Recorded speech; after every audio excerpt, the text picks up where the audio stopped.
Disclaimer. Imperio! State the disclaimer. Harry Potter is owned by J.K. Rowling. Chapter 68. Harry awoke on the morning of the 1st of November feeling wiped out, miserable, and very worried. It took him a moment to remember why, and then it came back to him. The goblet, the tournament, the, honestly, really insensitive party his fellow Gryffindors had thrown for him last night. Ron not believing him, nor any of his other housemates, except for a few kind words from Ginny. Hermione's promise of help. He groaned and staggered out of bed. He wanted to talk to Ron straight away, but he had already gone down to breakfast. Harry really didn't want to face the school in the Great Hall, but there wasn't much else he could do. When he got to breakfast, he felt the eyes of the whole school on him. The Slytherins were glaring at him, which was just to be expected, but what he wasn't accustomed to was most of the Hufflepuff table glaring at him as well. He was sure they felt that he'd stolen their thunder when his name was drawn after Diggory's. Ravenclaw just gave him a suspicious look, while a few of his fellow Gryffindors cheered again when he came into the hall. That didn't help his mood. He located Ron and sat heavily beside him. His red-headed friend turned to face him wordlessly. "So, are you ready to be sensible about the goblet yet?" Harry demanded. "Well, Ron!" "Look, mate," he interrupted. "I don't know if you entered or not, but I reckon either way you're going to need all the help you can get. I mean, it's supposed to be 7th years doing this stuff. So tell me what the first task is, and I'll help you strategize and stuff." Harry sighed. He knew he shouldn't take his frustration out on his friends, but he was pretty peeved that Ron still wouldn't believe him. "Well, that'd be great, Ron," he grumbled. "Except they didn't tell us what the first task is." "Oh, well, that figures," Ron griped.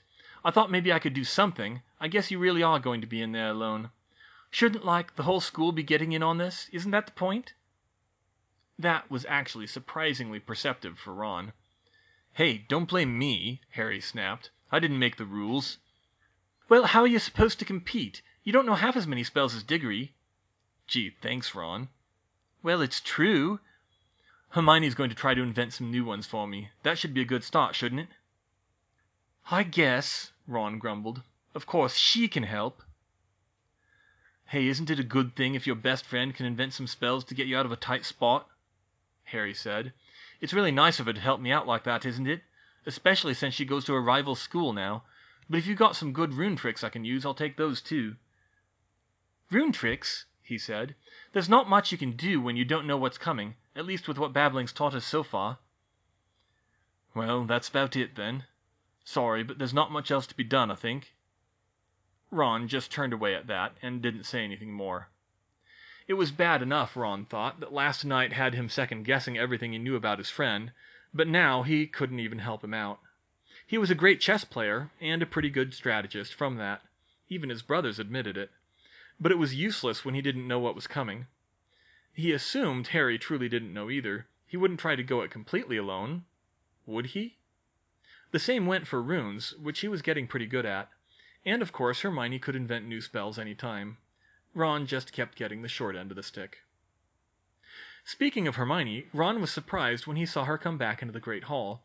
She was drooping and looked dazed, like she always did when she hadn't slept well, and yet she was still managing to pull off the Beauxbatons uniform. Ron had to admit, the way Hermione had cleaned up this year, she was a pretty good-looking girl. He already knew she was a girl, of course, but dang, he'd never realized before how much Hogwarts uniforms hid. Hermione's Beauxbatons uniform did her a lot more justice. She sat down across from Harry and immediately launched into a conversation that Ron had no idea what she was talking about. "Sorry I'm late, Harry. I had to get a late start this morning in order to miss my portkey properly. How are you feeling?" "Oh, not too bad," Harry said sarcastically. "It's not like I'm fighting Voldemort again, is it?" "Harry, you shouldn't talk like that," she chided. "Have you been to the Owlery yet?" "No, I was going to do that after breakfast." "Good, I'll come too. I need to owl Mum and Dad. Tell Sirius to reply right away. I need to make my arrangements pretty fast." Ahem. Ron cleared his throat loudly. "Miss my portkey, Owlery, arrangements?" he thought. "Am I really that far out of the loop? Someone want to tell me what's going on here? I thought you were going back to France." "Didn't Harry tell you?" Hermione said. "I'm helping him with the tournament. I accidentally missed my portkey this morning, They're sending me a new one on Friday. That'll give me time to arrange a way to come back here with Sirius to help with the tasks. I'm going to try to visit a few days before each one." "Oh, well, you could have told me," Ron said. "Well, you weren't being very sociable last night," Harry countered. "Boys, this is no time to fight," Hermione interrupted. "Hey, I'm trying to be friendly," he started. "Say, Hermione," George said from nearby, "I thought your folks were making Dobby report your movements." It was said teasingly, but Hermione could hear the undercurrent of concern. "Oh, I rearranged his contracts last night," she replied. "I'm paying him myself out of my royalties from the potion kits now." "Of course you are," Ron muttered. Hermione sent him a sharp look. "Must be nice having enough money you can just hire an elf on the spot. Not everyone can do that, you know." "Ah, well, I'm sorry for being more worried about my best friend's safety," she scoffed. "Anyway, your parents didn't pull you out of here. You don't have to worry about sneaking around behind their backs to help out." "Because we can't afford anywhere else," he shot back. "Oh, come on, like you'd actually want to go anywhere else," Fred jumped in. "It's starting to look more inviting," Ron said. The twins both shot him a mock scandalized gasp, but no one seemed to have a rebuttal to that one, so they went back to eating. Harry was still the object of whispers throughout the great hall, but he did his best to ignore them. Ginny offered a few words of comfort again, but she didn't seem to really know what to say, either. A little while later, the mail arrived, and Hermione was surprised when an owl dropped a slim magazine in front of her. She looked and realized it was the latest issue of Annals of Arithmancy. Then she looked closer and saw that one of the articles was titled, "An Analytic Treatment of Extension Charms Using Non-Euclidean Geometry by H.J. Granger and S.O. Vector." "Oh my goodness, I forgot all about this," she said. "My article was supposed to be published today, wasn't it?" Ron stared at her in disbelief. "You forgot?" he asked. "You publish so many articles you forgot when they come out?" "Oh, Ronald, just cool it. We can worry about then when there aren't any nefarious plots afoot." "Fine, fine," he said, but Ron was not happy. He'd been best mates with Harry for 3 years, and Hermione had been a pretty good friend too, and now he felt like he was getting completely left behind. Harry was rich and famous, and now getting all the attention for getting picked for the tournament. As for Ron, he couldn't help Harry this time, and people never seemed to recognize his achievements in helping Harry, anyway. He had no Quidditch this year to make a name for himself on the pitch, and while Ron was a good student when he made the effort, Hermione was way over his head academically, and now she was making her own money on the side thanks to that. Even Fred and George were just barely starting to do that. How had he got to this point, he wondered. Harry and Hermione seemed even closer than before, despite Hermione changing schools, and apparently the two of them had gone off and made some elaborate plan without telling him. And if he was honest with himself, could he really blame them? How could he even keep up with those two? He hadn't defeated an evil wizard as a baby, and he didn't have the brains to be the best at any subject at school, let alone publish papers. Ron was accustomed to feeling unworthy was probably the word. It came part and parcel with being poor, he thought. But now it was hard not to see himself as the third wheel who just couldn't measure up to his friends. He barely even noticed that he split off from the two of them after breakfast and went to class alone, stewing in his thoughts. Dear Mom and Dad, I'm informing you now so that Dobby won't have to. I overslept this morning and missed my portkey back to France. I'm really sorry about that, but it's not that big a deal. The ministry will send me a new one by the end of the week, and I already asked Madame Maxine to tell the teachers at Beauxbatons to owl me their assignments. I don't have classes here, so I have plenty of time to catch up. I'm sorry again, but I was just so distraught last night. You remember how the Triwizard Tournament is considered very dangerous and is only open to students over age 17?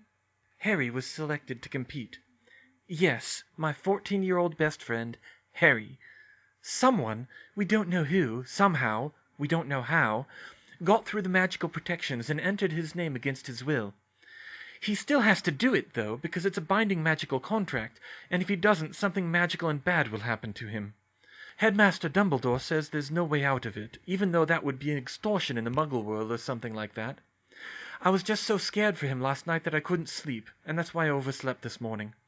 I'm still terrified that something awful will happen to him. I know I'm asking a lot from you, but I have another request. I'd like to be allowed to visit Hogwarts again for each of the 3 tasks of the tournament. I'm going to be trying to help Harry by inventing useful spells at Beauxbatons and owling them to him, but I really feel like I need to be here to give him moral support for the actual tasks. I'll be sure to make all the arrangements for my schoolwork in advance, and I'll be more careful about the portkeys. Please? I just couldn't stand it if I didn't do all I could to help Harry. Love from Hermione. P.S. I almost forgot. I was talking to Septima yesterday, and she gave me a big idea for a new Arithmancer transfiguration project. I mean really big, like whatever their equivalent of the Nobel Prize is big. It has to do with whether or not radioactive materials can be transfigured, which is a long-standing question. Actually, the prestige isn't why I really want to do it. The real reason is that it's a stepping stone to giving myself the peace of mind of proving that it's impossible to transfigure antimatter. No, that wasn't a joke. Anyway, I need a few things for this project. First, a nuclear physics textbook. Second, a non-electronic radiation detector, like a cloud chamber or a bunch of those film badges they use in reactor facilities. Third, a can of potassium chloride salt substitute, containing potassium 40. And fourth, a chunk of uranium. It doesn't have to be very big. You can take the money out of my potions kit royalties if you have to. I would go to hell and back for that boy, Sirius Black said. In fact, I practically have. But this is completely out of line. Oh, Merlin, I didn't even know what that thing was. This was your idea, Padfoot, Remus Lupin grunted. You said we needed to find your old mirrors so we can give one to Harry and... Doxies! Digging through something that the deed called a house at number 12 Grimald Place in London was like a dangerous expedition into the wildest part of the Congo, as far as Sirius and Remus were concerned. There was a reason Sirius had found a flat for him and Harry to live in. After the rats, spiders, doxies, and something that looked like a ghoul, but was way too tough and scary to be a ghoul, they would be lucky if they got out of this death trap without having to go to St. Mungo's. Incendio! Padfoot, do you want to burn the whole place down? Buzz, buzz, screech! Ah, incendio! Remus screamed. You were saying? Shut it!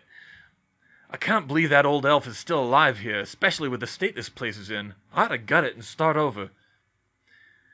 There was a loud flurry of cursing that seemed to come from all around them, and through it came the words, "Save it for when we aren't about to be eaten by rabid Jarvies!" Finally, they fought their way through to Sirius's old room. Not that he had wanted to leave anything in this house, but that was where his effects had been sent after he went to Azkaban. Since his mother had sealed the room off at that point, it was an island of safety in the hostile territory of the House of Black. "Phew!" Sirius said. "That was even worse than I expected, and that's saying something." "Let's just get this over with," Remus said. "I think those doxies got me, and I don't fancy dealing with an untreated bite." Fine, let's get to it." They dug through the old boxes. They were a mess of odds and ends, everything from clothes to toys to dirty Muggle magazines, mixed in with the more important things like books and personal papers. There was no one box for magical items, so they had to tear up half the room to find what they were looking for. "Hey, look at this," Sirius said. "The mirrors?" Remus said hopefully. "No, it's a photo from Harry's first birthday." Surprised, Remus looked over his friend's shoulder. Sure enough, there was a photo of James chasing a baby Harry on a toy broomstick as he zoomed in and out of the picture, while Lily stood by and laughed. "Hey, I remember that toy broom," Sirius said. "And, there's a letter from Lily with it. I'll send them to Harry with the mirror. He'll love them." "We still have to find the mirrors," Remus reminded him. Right. It took some more time searching, but they finally found the 2 communication mirrors and verified that they still worked. After that, they had to fight their way out of that place. Sirius transfigured a rope and went out the window. "Brooms," he said. "I should have thought to bring brooms." Harry was unhappy with Ron for most of Tuesday. Almost all of Gryffindor seemed to believe he had entered his name in the Goblet of Fire, and only responded to his denials with a wink and a nod, no matter how many times he said it. And Ron? Well, he certainly didn't look convinced by Harry's story, and he looked angry about something. And angry about what? Harry wondered. Not getting a chance of his own? Jealous of Harry's fame and fortune? Well, he could have it. Harry would just rather have a peaceful year for once.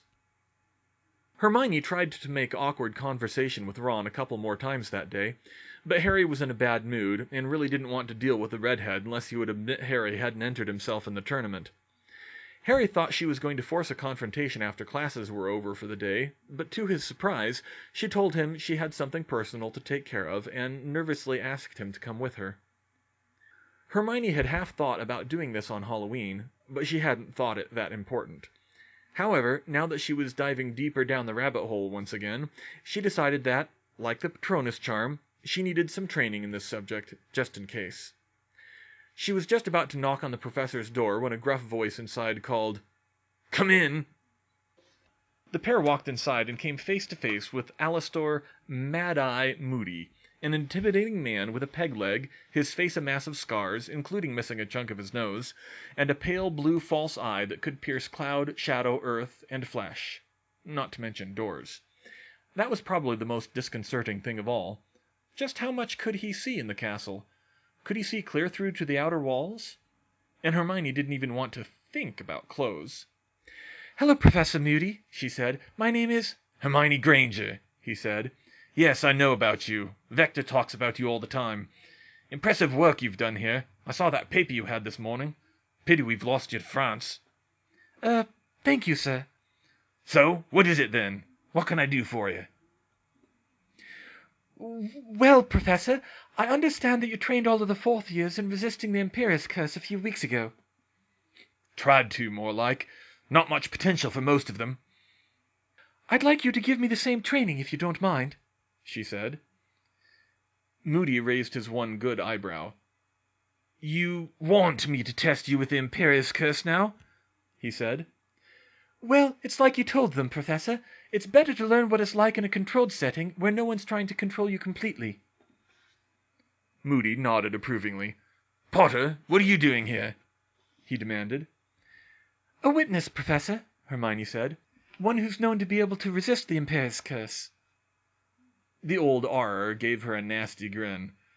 "Ah, smart lass," he said.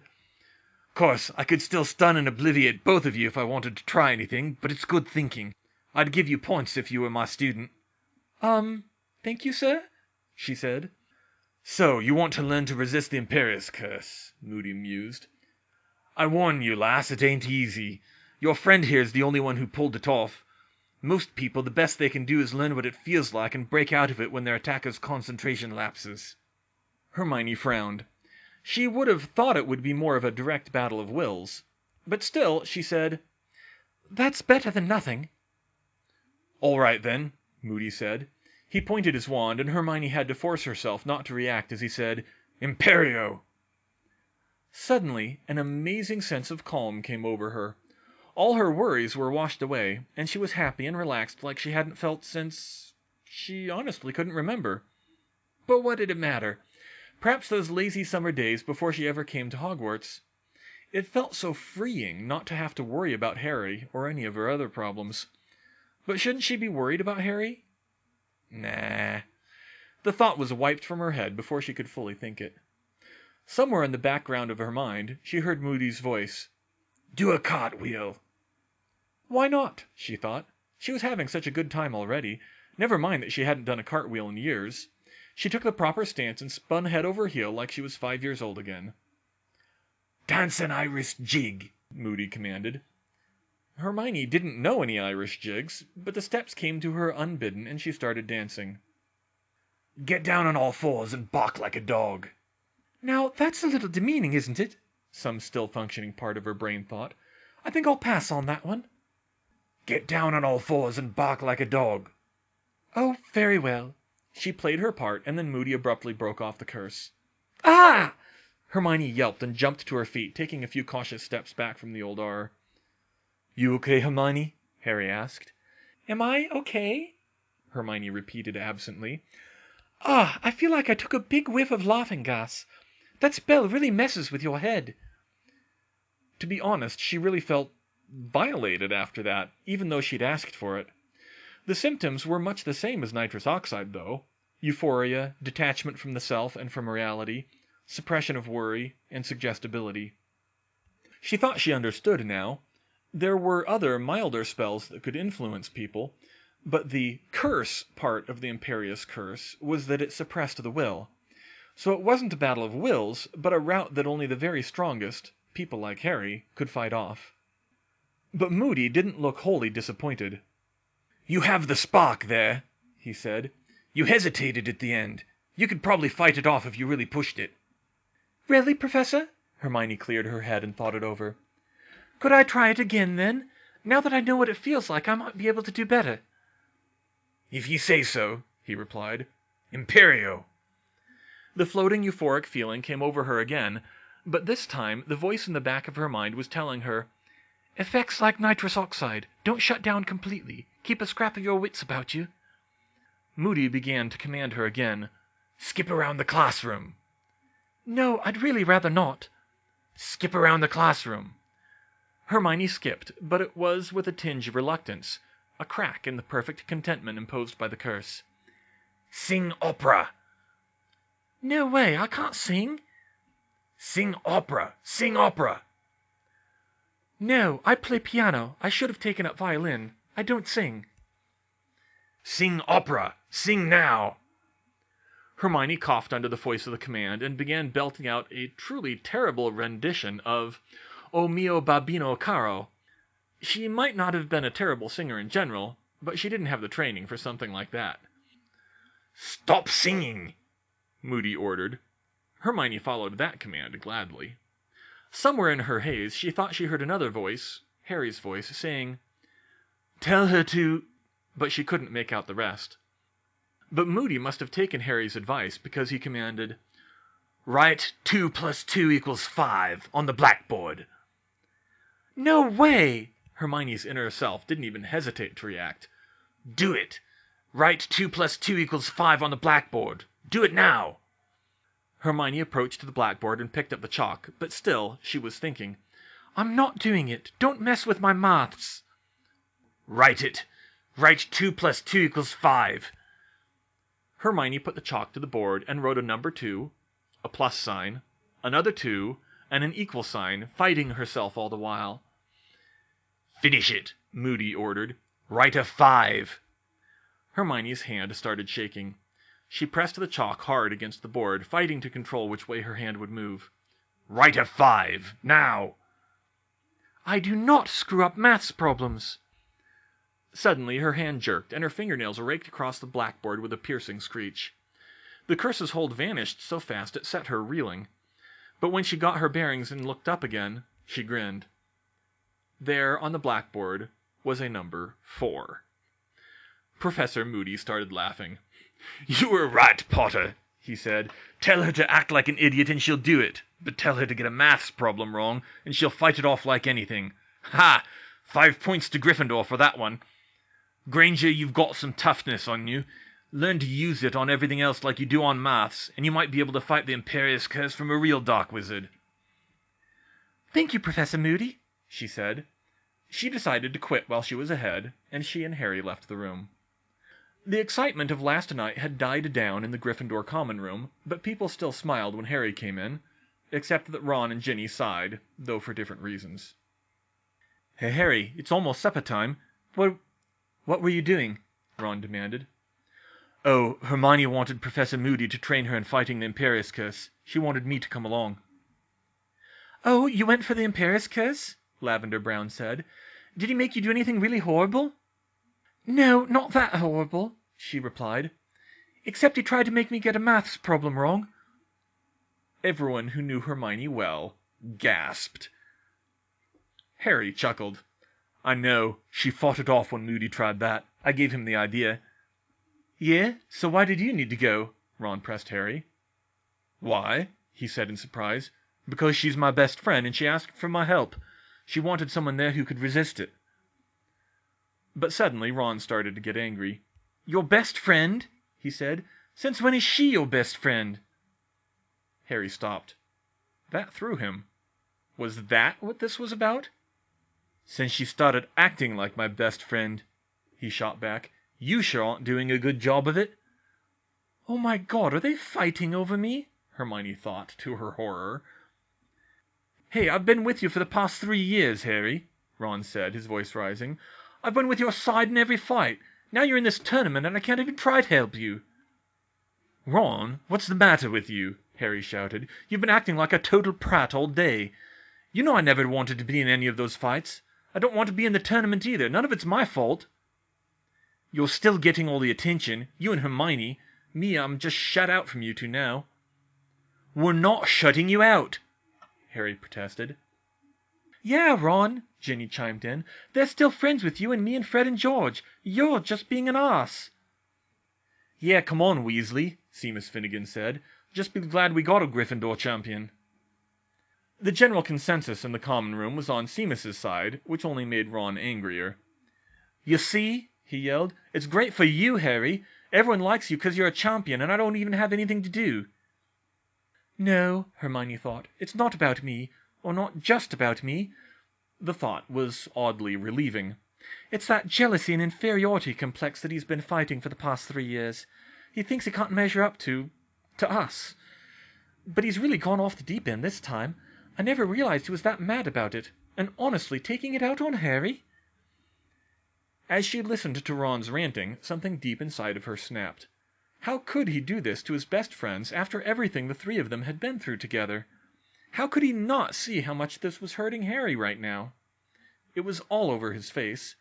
Harry had just been forced into a magical contract against his will for Merlin's sake, press-ganged into competing in a contest where he could lose his life. She couldn't even express what the equivalent crime in the Muggle world would be. She'd thought of extortion, or even slavery. Good God, wizards didn't just do it to house elves, they did it to each other, too. But the word still didn't quite fit. She racked her brain for something better. Harry had never even signed the contract. It ought to be void, but it wasn't. It was... Her eyes widened as it hit her, and the implications mounted. It was even worse than she thought. This was legalized contract fraud. She had to do something. "Ronald, will you shut up?" she cried. All eyes turned to her. Normally she would have been mortified that she had just shouted loud enough to silence the whole room, but at the moment she was too livid to care. She turned around, trying to face the whole room. "All of you should be ashamed of yourselves. Harry's been telling you all day that he didn't put his name in that twice-damned goblet. Why would he lie about that? It's not like they'd kick him out of the tournament. He tried to get out, and they wouldn't let him because it's a binding magical contract. He didn't want to compete in the first place. It should have been obvious to anyone who saw his face last night that he didn't. He's terrified about it. I'm terrified about it. People die in this tournament, remember? And it's designed for Newt students, not fourth years." No one spoke. It was rare to see a rant this big in the middle of the common room from anyone, let alone someone as quiet as she. Then Hermione wheeled on the other boy who was supposed to be her friend. "And you, Ronald? You've known Harry longer than anyone. Do you really think he'd lie to you?" "I don't know," he yelled. "I don't get how he could have got in if he didn't enter." "Maybe because magical contracts are all screwed up." "But they couldn't really do that, could they?" he shot back. "Maybe the boy who lived wanted to go for the fame and fortune again." "I'm right here, you know," Harry said. "Ron, do you even hear what you're saying?" Hermione shouted. "We're talking about Harry Potter here. As in, the boy who's already rich and famous and doesn't particularly want to be. As in, the boy who was really hoping to have a year where he didn't almost die again. As in, the boy who already tried to get out of the damn thing and they wouldn't let him. I'd believe being forced into a magical contract over Harry lying about that. And that..." Her voice caught in worry. "That is really bad. I need to get to the library." "The library? Why?" Ginny said. "Contract law. What else?" Harry shook his head. "Hermione, Dumbledore said I couldn't get out of it." "No, Harry, not about that," she said. "This is about much more than you being stuck in the tournament." "What are you talking about?" said Lavender Brown. A few other people looked as if they had the same question. Hermione was already headed for the portrait hole. "Think about it," she said. "If you can be forced into one kind of magical contract against your will, then it stands to reason you can be forced into others. That's a big problem." She got only blank looks in return. She tried to think of some examples that they would understand. "Buying or selling a house? That's a contract. Your education here? That's a contract. Hell, marriage is a contract." She jumped through the portrait hole and hurried down the corridor. There was silence in the common room. Everyone just stared at each other for about 1 second, and then all of the girls and a majority of the boys present dashed off through the portrait hole to follow her. Ron stared as he watched them go. He considered following after them, but he was a little more preoccupied with the rest of Hermione's words at the moment. When she put it that way, it did seem pretty silly to think Harry entered his name in the goblet. He knew he probably shouldn't be so hard on Harry, too, but honestly, it was bigger than that by now. It was like they were just talking past each other all day. Yes, he was worried about Harry, but he couldn't do anything about it, so why waste his time? And in the meantime, he couldn't believe they said they weren't shutting him out. What did they call running off and making plans without telling him? What did they call calling each other best friend all day? Did they like each other? It wouldn't surprise him, Ron thought. Harry seemed to attract all the attention from girls, and Hermione was nice, scarily brilliant, had saved Harry's life a bunch of times, and was starting to look really pretty. "Oh, Merlin's beard," he thought. "Do I like her?" Well, wasn't that just the icing on the cake? Who would ever look at him, beside Harry Potter? What was he compared to the boy who lived? Ron decided to head down to supper early, alone. He felt like his two best friends had walked out on him, and he couldn't quite bring himself to voice his greatest fear, that they didn't need him anymore. The crowd of Gryffindors barreled into the library like a tidal wave, with one Beauxbatons student riding the crest. They barely even noticed Madame Pince's protestations. Hermione, knowing the place perhaps better than anyone else in the school, made a beeline for the relevant section. "All right, we spread out," she said. "Look for books on magical law, focusing on magical contract law. We should probably be looking for related things too, like bonds, agreements, vows, pacts, life debts, those sorts of things." "Do you really think they could force someone into marriage or anything like that?" Ginny asked as they started combing through the shelves. "I don't know, but I don't want to risk it," Hermione told her. "I want answers, and as soon as possible." They started pulling books off the shelves and swarming the largest table, practically running over its sole previous occupant, a little third-year Ravenclaw with stringy blonde hair. "Oh my!" Luna said in surprise. "Did you start a new study group, Hermione?" "Sorry, Luna, we've got a crisis here," Ginny said quickly. "Harry was forced into the tournament by a binding magical contract that he never actually signed," Hermione explained. "We need to find out if you can be forced into other kinds of contracts and how to prevent it." Luna tilted her head and stared into space for a moment. Then she said, "That does sound important, doesn't it? Could I help?" "Sure, grab a book and start looking up contract law." Luna quickly found a book that looked interesting and joined the rest of the group. Soon they were all leafing through dusty volumes that had not been touched in years at a frantic pace. Unnoticed by the students, Madame Pince had given up trying to contain a disruption of this size herself, and had gone to a higher authority. Within minutes, Minerva McGonagall walked into the library to find the largest Gryffindor study group she'd ever seen, making a rather large nuisance of themselves. "This one only talks about contracts having to be signed," Patricia Simpson reported. "Life debts are magically invoked, but are not considered to be magically binding," said Lee Jordan. "Hold on, here's something on marriage," Parvati Patil read off. "Under the Marriage Reform Act of 1693, betrothal contracts are not valid unless signed by the actual parties to be married." "What is going on here?" Over 24 Gryffindors, 1 ex-Gryffindor, and 1 Ravenclaw looked up to see a very unhappy Professor McGonagall staring them down. They were silent, unsure how to explain things. "I have never seen a disruption in the library of this magnitude," McGonagall continued. "What on earth is this about?" The Gryffindors were all cowed into silence by that, but Hermione cautiously stepped forward and said, "Excuse me, Professor. This was my idea. I realized that Harry being forced into the tournament was basically contract fraud, and I wanted to find out whether it was possible to be forced into other contracts." McGonagall blinked and sighed. "I could have answered that for you, Miss Granger. There was no need to overrun the library. Or do you think I would not have investigated Mr. Potter's selection by the goblet very thoroughly?" Hermione winced when she realized she had missed the most obvious resource. "Sorry, Professor," she said. "The Goblet of Fire," McGonagall explained, "is very old. It does not make precisely the sort of contract that you see on parchment and ink today.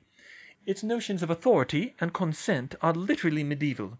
Its original use, so far as can be determined, was in drawing lots, where the lots need not be random, but instead judged by the goblet's magic. Lots for contests like this one, and for conscription for battle, or even for selecting a king in one instance. But under medieval law, any person could be entered by an authority figure over them, and the goblet still follows that standard. Modern contracts do not allow that." That made quite a lot of sense to Hermione, even if the fact that it was possible to bind someone against their will, even in principle, was worrying. But then again, it would be a lot simpler to hit someone with a powerful curse directly than to use a contract. But then she realized something else. "But if Harry had to be entered by an authority figure, doesn't that mean one of the teachers had to have done it?" "I'm afraid we don't know. It's possible that the goblet was confounded to circumvent that as well. But I want to assure all of you that it is impossible to be bound against your will into a betrothal contract, or almost any other sort of contract in the magical world." "Yes, ma'am." Hermione and the others sheepishly put their books back and returned to Gryffindor Tower.